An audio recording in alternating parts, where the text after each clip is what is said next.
Ndërsa kanë mbetur edhe 7 bashki të reja për të numëruar nga 61, Aleanca për Shqipërinë Europiane është në epërsi të dukshme ndaj Aleancës Popullore për Punë dhe Dinjitet.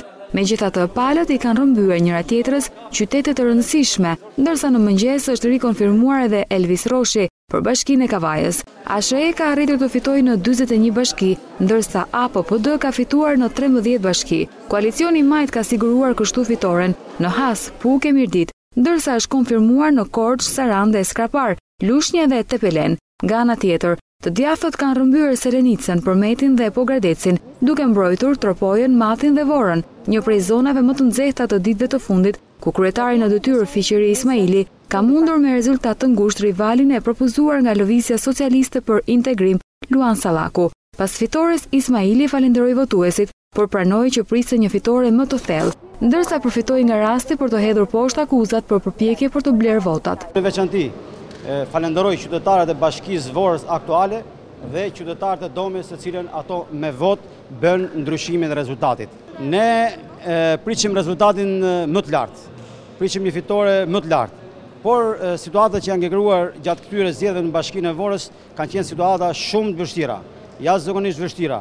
Një situatë, si thuash, jashtë çdo parashikimi të një shteti demokratik. Ndërkohë, kryetari në detyrë i Himarës, Jorgo Goro, i koalicionit të Majt ka siguruar mandatin e dytë kundër rivalet të propozuar nga PBD1 Fredi Beleri, me mbi 4700 vota, dyfishin e kundërshtarit. Në Korçë, Sotiraq Filo mbyll me diferencë të konsiderueshme garën me Gjergji Meron, duke lënë qytetin Majtës. E Majta konfirmohet në Poliçan, Urën Vajgurore dhe Roskovec, por nuk merr dot Selenicën dhe as Përmetin. Në Selenicë zgjidhet fitues kandidati i opozitës, Përparim Shametaj, i cili siguroi rreth 1000 vota më shumë se Kasëm Canaj, pretendenti i së Majtës. Ndërsa në Përmet, kryetari në detyrë Gilberto Jaçi është mundur nga Niko Shupuli me një diferencë prej 1600 votash.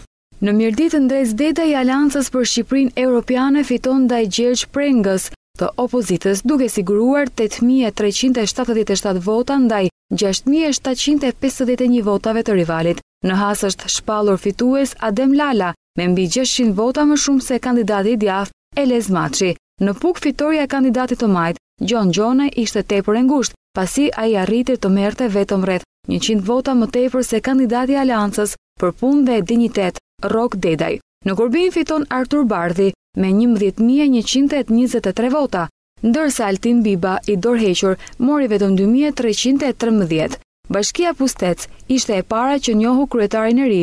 Ai do të jetë Edmond Themelko, i cili mundi kandidatin e opozitës bindshëm, duke marrë 80% të votave. Ndërsa Arif Tafani fiton për të Majtët Bashkinë Belsh dhe Nasim Spahiu fiton bindshëm Skraparin me 86.3% të votave. Rigel Zbilali fiton bindshëm në Delvin me 72.8% të votave, ndërsa Arben Malo dhe Luiza Mandi do të drejtojnë përkatësisht Bashkinë e Kolonjës dhe Libohovës, pasi siguruan mbi 53% të votave përkundër kandidatëve të djathtë. Klosi u bë bashkia e parë e opozitës, ku Basir Çupa mposhti Valbona Kolën e koalicionit të Majt me mbi 1000 vota diferencë. Në Tropoj, Besnik Dushaj fitoi duke marrë gati 52% të votave ndaj Rejç Biberit të Shumicës, ndërsa në Vaun e Dejës fiton Zef Hila me 9800 përkundër 7900 votave të Gjok Leshit të koalicionit të Majt.